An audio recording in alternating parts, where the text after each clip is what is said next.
Deməli, bu dərsimizdə biz bəzi SQL funksiyalarından danışacağıq və maraqlı bir dərs olacaq. Hazırsınızsa başlayaq. Deməli, bu dəfə HR Job History table-na baxaq. Fərqli olsun və hal-hazırda nə edəcəyik? Deməli, biz görürük ki, burada employee ID var, start date, end date. Əsas bizim baxacağımız hal-hazırda date-dir. Biz görürük ki, burada saatlarımız 12 olaraq qeyd olunub. Çox güman ki, bu date-dir, sadəcə olaraq saatda qeyd olunub, timestamp kimi. Və burada görürük ki, tarixlər də fərqli formatda var. Biz bunu dəyişə bilərik. Bunun üçün dəyişmək üçün nədən istifadə olunur? To char funksiyasından istifadə olunur və gəlin belə bir sorğu yazaq. Tutaq ki, biz istəyirik ki, start date-in özü də olsun. Gəlin bunu belə yazaq. HR.job history. Okay. İndi gəlin burada yazaq. To char funksiyasını necə istifadə edirik? Burada yazırıq to char. Deməli. Qeyd edirik start date. Start date. Mən tarixi hansı formada görmək istəyirəm? Tutaq ki, mən görmək istəyirəm dedi, mm və YYY. Ups, dəqiqə. YYY. İndi mən bunu run eləsəm, sizcə işləyəcək? Məncə yox. Gəlin baxaq. Run eləməyəcək. Çünki niyə? Çünki biz burada dırnaq işarələrini qeyd eləməmişik. Və qeyd eləsək dırnaq işarələrini, bu formada run eləsək, biz təbii ki, datamızı alacağıq istədiyimiz formada. Və görürsünüz yenə də gün, ayın tarixi, daha doğrusu ay və il. Və biz bu formada belə də istifadə edə bilərik, tutaq ki. Baxaq görək bizə nə verəcək. Görürsünüz, ayı mon olaraq verdim. Daha sonrasında nəyi izah edeyim sizə?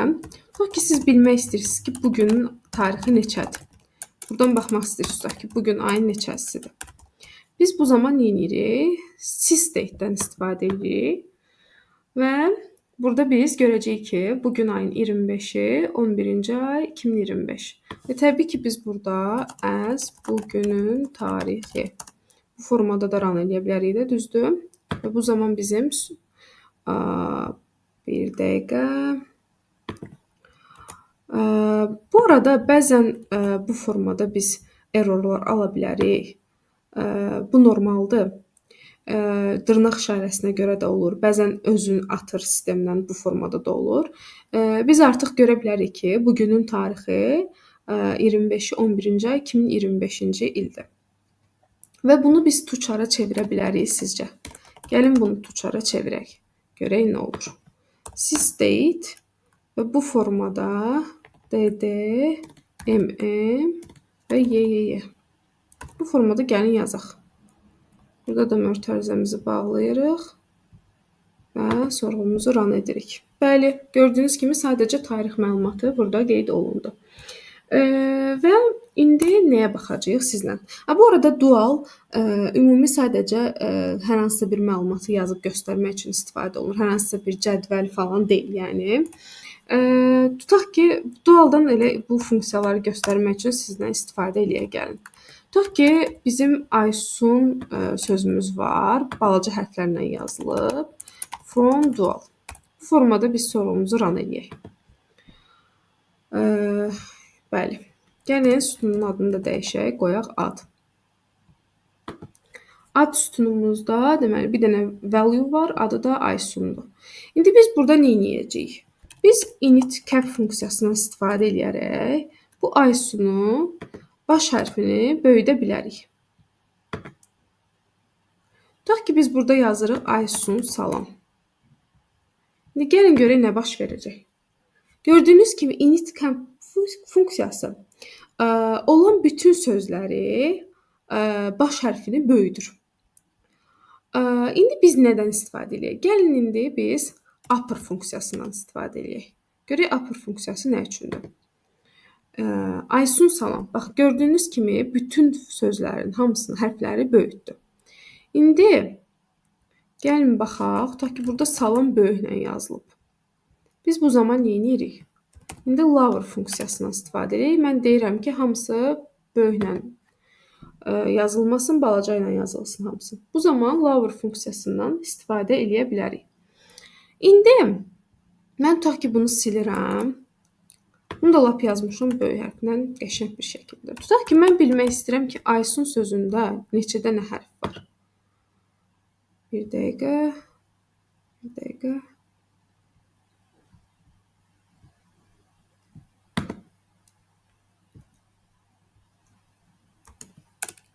Bəzən bu belə eləyə bilər bu arada. Bir dəqiqə. Okay, gəlin yenidən yazaq. Select lengths Aysun from dual deyək.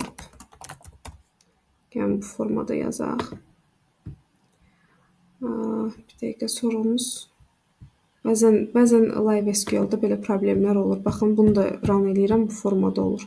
Bu zaman nə edirsiniz? Bu zaman keşi təmizləmək lazımdır. Keşi təmizləyəndən sonra artıq düzələcək. Gəlin bir yerdə eləyək. Yaxşı ki, bu çıxdı qarşımıza bu formada. Tak. Nə edirəm? Son 24 saatdakı gəlin keşi təmizləyək. Hamısını təmizləməyə ehtiyac yoxdur. Buradan da çıxıram. Yenidən yoxlayaq. Live SQL, Oracle daxil olaq. Görək düzələcəkmi?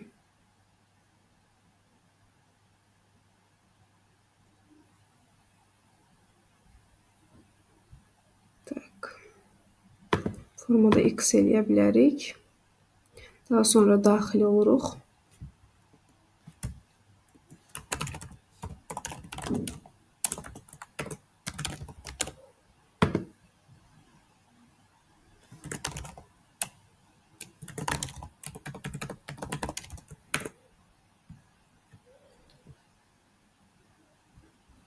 Kod gəldi.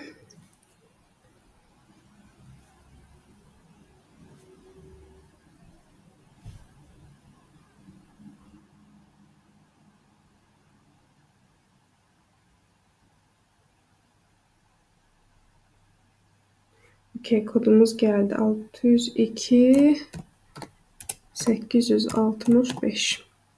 Qeyd edirik. Yenidən daxil olduq. Gəlin indi bayaq yazdığımızı yenidən yazaq. Select, nə yazmışdıq bayaq? Aysun from dual, düzdür? Yəni görək necə olur. Run eləyirmi? Okay, select Aysun from dual as add.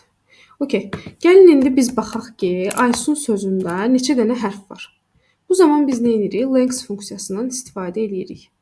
Lengths funksiyasından istifadə edəndə biz görəcəyik ki, Aysun sözündə həqiqətən də 5 hərf var. Gəlin indi biz bura bir boşluq ataq. Bir boşluq bir dənə simvoldur, yadınızda saxlayın.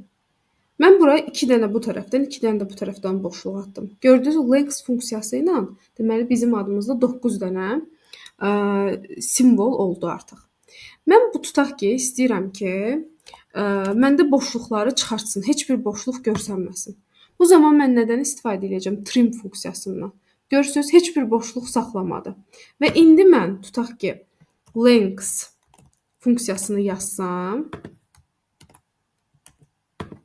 və bu zaman run eləsəm, görürsünüz, 5 dənə artıq qaldı. Çünki niyə? Trimdən istifadə eləmişəm. İndi gəlin mən bunu silim. Və biz bu zaman gəlin L-trimdən istifadə edək. L-trim nə edir? L-trim soldakıları silir, sağdakıları saxlayır. Belə bu formada run eləyəndə biz görəcəyik ki, sağda boşluq var. R-trim nə edir? R-trim sağdakıları silir, soldakıları saxlayır.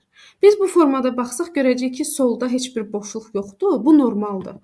Bu sadəcə göstəri ilə əlaqəlidir. Amma biz məsələn lengths yazıb bir dəqiqə lengths yazıb bu formada. Bu formada run eləsək, biz görəcəyik ki, 7 dənə simvol var. Əslində Aysun sözündə neçə dənədir? 5 dənə. Biz burada əslində 9 dənədir, düzdür? R-trimlə 2 dənəsini silmişik, qalıb 7 dənə və R-trim istifadə elədiyimiz sağdakı ikisini sildiyinə görə bu formada, yəni ki, bu formada 7 dənə qalır. Bu formada rahatlıqla istifadə edə bilərik. İndi gəlin danışaq replace funksiyasından. Tutaq ki, bir dəqiqə, yəni bunları təmizləyək. Tutaq ki, mən replace funksiyasından istifadə eləmişəm.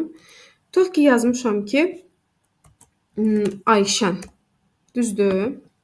Mən istəyirəm ki, buradakı ə hərfini deməli mənə əvəzləsin e hərfi ilə. Mən bu zaman nədən istifadə edəcəm? Replace funksiyasından. İndi gəlin baxaq. Görək. Baxın, gördüyünüz kimi Ayşən sözü artıq Ayşen olaraq yazıldı. Replace funksiyası bu formada həqiqətən çox böyük rol oynayır. Daha sonra biz nəyə baxa bilərik? Daha sonra biz baxa bilərik, tutaq ki, deməli, gəlin burada baxaq. Deməli, mən burada qeyd eləyirəm erpad funksiyasını. Erpad funksiyası nə edir?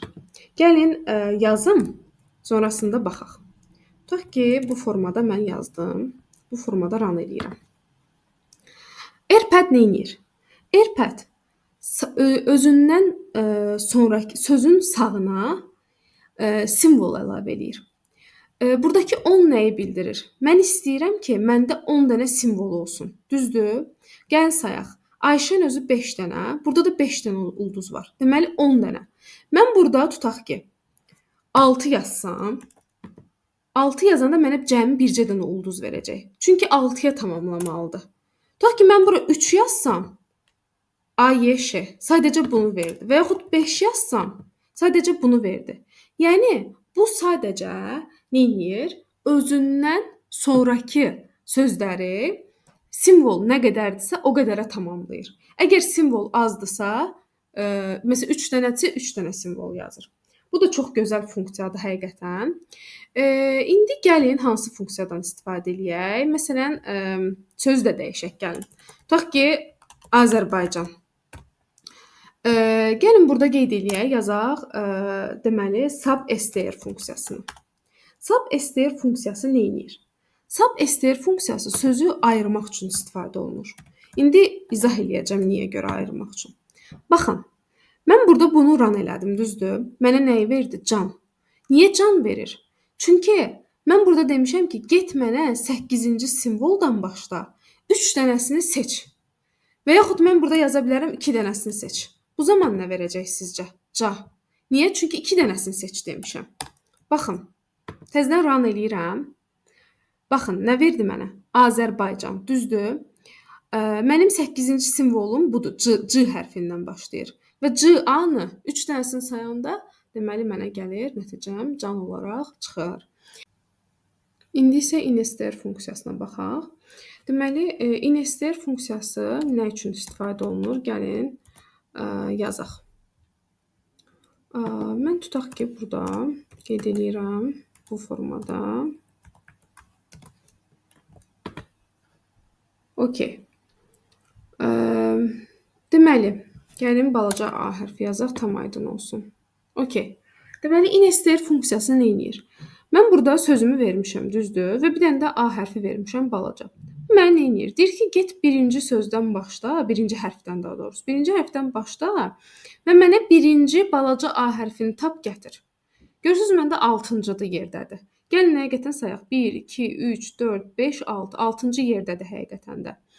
Mən gəlin tutaq ki, deyək ki, 6-cı yerdən sayma, get, 7-ci yerdən say. Yəni saymaq burdan başlayır. Ona görə bu hissəyə yazıram 7-ni. Baxın indi. Balaca A hərfim görün neçənci simvoldadır? 1, 2, 3, 4, 5, 6, 7, 8, 9. Deməli mənim A hərfim 9-cu simvoldadır. 9-cu yerdədir. Yəni ikinci A hərfim. Çünki mən 7-dən başlayaraq say demişəm. Və funksiyalardan bir qismini artıq izah elədim. Bu qədər. Digərlərinə növbəti dərsdə baxarıq. İzlədiyiniz üçün təşəkkürlər.